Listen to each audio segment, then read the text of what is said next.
Directly on the heels of their massive 50th anniversary show, Shane Gillis is returning to host Saturday Night Live on March 1st for the second time in little over a year. I was fired from this show a while ago, but if don't look that up, please. If you don't know who I am, please don't Google that. It's fine. Don't even worry about it. The first Shane Gillis SNL appearance was clouded with so much storyline about the weight of his comeback after being fired and the angle of getting revenge on SNL, to the point where some of Shane's peers in comedy were debating if he should even show up. I'm very, very happy for Shane. It's all exciting, but I do have to stop my instinct to shit on SNL, because it's like, f*** you guys. Are you kidding me? No. What changed? They did it. Nothing changed. He still said that you fired him for. So you guys are just willing to be hypocritical Sort of. Normie went back and hosted SNL after he got the butt from the awesome. network. His monologue was It was sick. hilarious. He said, either I got a lot better or this show still sucks. I want Shane to do But that you know, so it's the bad. same, I'm sure it's the he's gonna same do something. idea. It wasn't just comics talking like this, however. From the very first day that it was announced he was hosting, tabloids like TMZ were going out of their way trying to make things sticky for Shane, even pretending that the clip he originally got fired for in the first place just so happened to naturally start resurfacing. Did you see when TMZ pulled up some new Shane Gillis stuff? Oh, they tried to bury him? Yeah. It was so sad. And the whole internet was like, bigger fan now, never heard this, hilarious, I like him even more thanks to this post. It was crazy. Where do you think that came from? It just seemed like such a last-ditch effort to destroy him. He's on the show, leave it alone. Yeah. It's happening. But yeah, I think somebody dug it up and sent it to TMZ, and they go, we unearthed it. Yeah. Love the unearthed. Resurfaced like it's a fucking body on the ocean. It's impossible to know if these people actually wanted to stop Shane from hosting for the good of humanity in their point of view, or if they're just trying to generate clicks and make money off something they know contains outrage and don't actually give a shit what the story's about. Because even after he delivered a stellar performance that was not really offensive to anyone, plenty of publications still had pre-written negative reactions ready to send out. Dude, it's really funny. Depending on the publication, it's either Shane Gillis makes triumphant return to SNL or Shane Gillis bombs and offends everyone. Why does the media... I saw a lot of articles. Like, I didn't click on any of them. Oh, they're I out saw a lot of headlines where they're like, Shane Gillis bombed. Dude, the Daily Beast put out their article before the episode was over. I told Shane that. I was in my hotel in Cleveland, and I went to Yahoo for something, and they're like, Shane Gillis bombs his monologue. I'm like, I'm watching the sex doll sketch. And I was also like, no, I didn't. Yeah.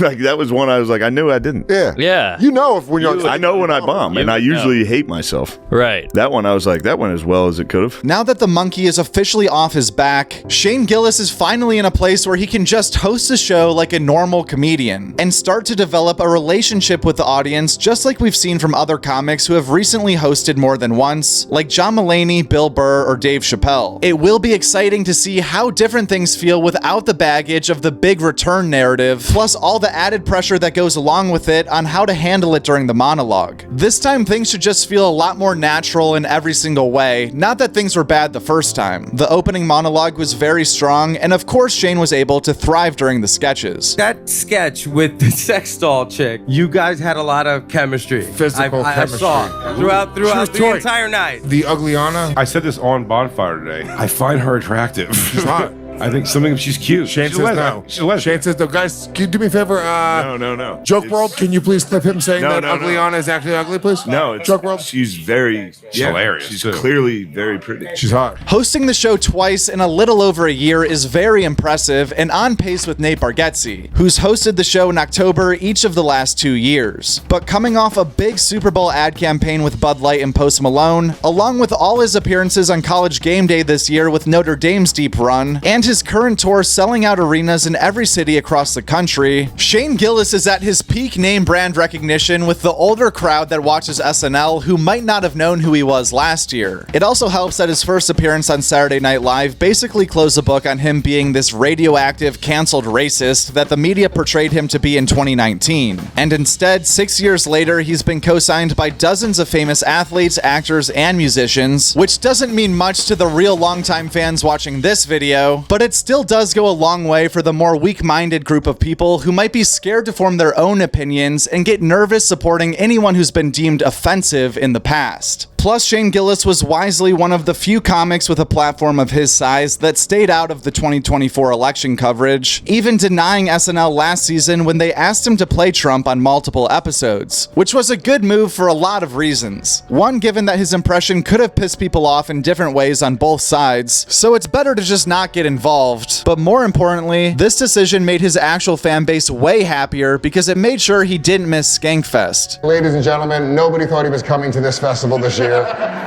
He tried to cancel literally days ago. Explain why. Can I say why? Right thing. Yeah, go ahead. Because he was offered to be Trump on the entire season of SNL, and he turned it down to be here, folks. Yeah.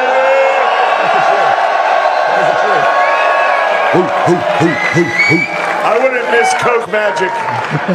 They asked. They said, "Are you serious? You're gonna say no?" I said, "Lauren, I got to go to Coke Magic." Shane, what is Coke Magic? I said, "You're not gonna believe what it is. It's a retarded guy." The last real exciting element of this announcement is that it smells like season 2 of Tires is right around the corner, and Shane Gillis going on SNL could potentially line up with the release date on Netflix, just like last year's appearance lined up with the announcement of season 1. Obviously, he's not going to be out there yelling at everyone, "Hey, go watch Tires," but it gets his name in the press, and a good appearance on Saturday Night Live could lead new people to the show in a roundabout way who may have never checked it out otherwise. Let me say this. I thought literally I thought I was just sucking your dick because I'm your friend. Every time you were on stage or every time you were on screen, I got excited. I was like, dude, this is hilarious. And then I was like, maybe I'm just being biased. But then I realized that every time one of my other friends are on stage, I'm jealous and furious.